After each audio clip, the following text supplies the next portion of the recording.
Tips agar di masa tua punya simpanan uang, khusus karyawan dengan gaji pas-pasan. Setiap orang menginginkan masa tua yang sejahtera, bahagia dan sehat. Salah satu yang diinginkan setiap orang adalah punya uang yang cukup di masa tuanya. Karena di usia tua, seseorang tidak bisa bekerja lagi dengan produktif. Maunya menikmati hidup aja. Namun yang menjadi masalah adalah bagaimana bisa punya uang bagi karyawan dengan gaji pas-pasan. Sedangkan untuk makan 1 bulan saja sering kekurangan. Kita bisa melihat banyak orang tua yang masih bekerja keras, yang seharusnya tidak mereka lakukan lagi. Seandainya waktu muda mereka tahu caranya, mereka tidak akan bekerja sekeras itu di usia tuanya. Bekerja sih boleh, sekadar mengisi waktu atau hobi saja. Bukan lagi sebagai tuntutan hidup. Ini dia tipsnya agar punya simpanan uang di masa tua. 1. Pahami dulu antara kebutuhan dan keinginan. Banyak orang tidak bisa membedakan antara kebutuhan dan keinginan. Orang lebih sering mengeluarkan uang untuk keinginannya dibanding apa yang ia butuh. Misalnya, saya sebenarnya sudah kenyang, tapi pengen beli cemilan dan minuman kemasan, padahal tidak saya butuhkan. Pengeluaran kecil-kecilan seperti ini yang sebenarnya membuat uang kita cepat habis. Walaupun nominalnya kecil tapi karena dilakukan setiap hari, akumulasinya menjadi besar. Hitung saja, misalnya saya keluarkan uang setiap hari untuk beli cemilan seharga 5.000. 5.000 dikali 26 hari sama dengan 130.000, itu baru hitungan terkecil. Bagaimana jika 10.000 atau lebih setiap hari? Jadi, lebih baik kita sadar dan mengurangi sesuatu yang tidak seharusnya kita beli. Uangnya bisa kita tabung setiap hari. Dalam 1 bulan, jumlahnya lumayan banyak dibanding tidak sama sekali. Ingat gajimu pas-pasan. Hiduplah sesuai isi dompet bos. 2. Menabung sedikit demi sedikit. Ini kata mutiara kuno, sedikit demi sedikit lama-lama menjadi bukit. Ternyata seorang investor hebat Warren Buffett pun mengadopsi cara ini. Dia berinvestasi sedikit demi sedikit, di mana pada usia 56 tahun barulah ia menjadi miliarder. Walaupun kita tidak bisa kaya raya seperti Warren Buffett, paling tidak tabungan kita bisa berisi uang yang cukup untuk masa tua kita. Menabung sedikit demi sedikit, juga bisa membuat kita konsisten, karena tidak terasa.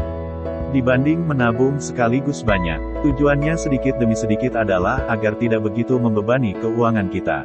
Jika kita menabung sekaligus banyak, besar resikonya gagal, atau kita tidak bisa konsisten karena terlalu membebani kemampuan kita. Cobalah menabung setiap hari dengan Rp5.000, lalu lupakan. Jangan pernah ganggu tabunganmu kecuali nyawamu terancam. 3. Tetap sadar dan jangan terpengaruh lingkungan. Berurusan dengan uang memanglah unik. Kadang membuat orang kehilangan akal sehat. Semakin banyak penghasilan semakin besar keinginan untuk menghabiskannya. Jadi di sini, kamu harus tetap sadar dan pakai akal sehat. Apalagi di era sekarang, budaya pamer makin menjadi-jadi. Biarkan orang lain di sekitarmu menghabiskan uangnya untuk beli barang-barang untuk memenuhi keinginannya.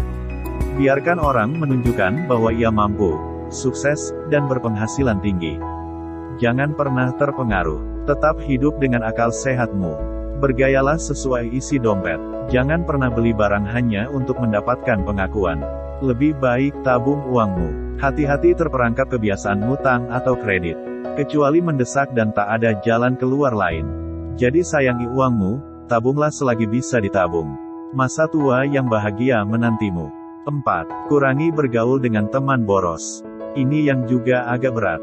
Kamu harus berani kurangi bergaul dengan temanmu yang hobinya belanja atau habisin uang. Karena kita itu gampang terpengaruh teman. Teman ajak jalan-jalan, terus ada barang yang menarik, dia beli, ujung-ujung kita juga beli. Sama seperti poin nomor 3. Kamu harus menjaga akal sehatmu. Jangan terpengaruh emosi. Jadi ini rahasia marketing, manusia itu belanja karena emosi. Marketer menggunakan itu untuk menawarkan barangnya. Jadi kamu harus bisa mengontrol emosimu, karena uangmu gampang habis jika emosimu tidak bisa dikontrol. Melihat barang bagus, imajinasimu bermain. Seandainya aku pakai barang ini pasti keren. Atau ada diskon, mumpung diskon lebih hemat. Akhirnya kamu beli. Padahal lebih hemat kalau kamu tidak beli. Yang seharusnya kamu lakukan, kalau lihat barang bagus, pikirkan, saya butuh atau tidak. Kalau tidak butuh, tinggalkan saja. Karena keinginan itu akan ada selalu. Satu keinginan terpenuhi, maka keinginan lain muncul. Tak akan pernah habis-habisnya. Jadi ini membutuhkan kepandaianmu mengatur emosi. Itulah tips untuk bisa menabung demi masa tua. Praktekkan.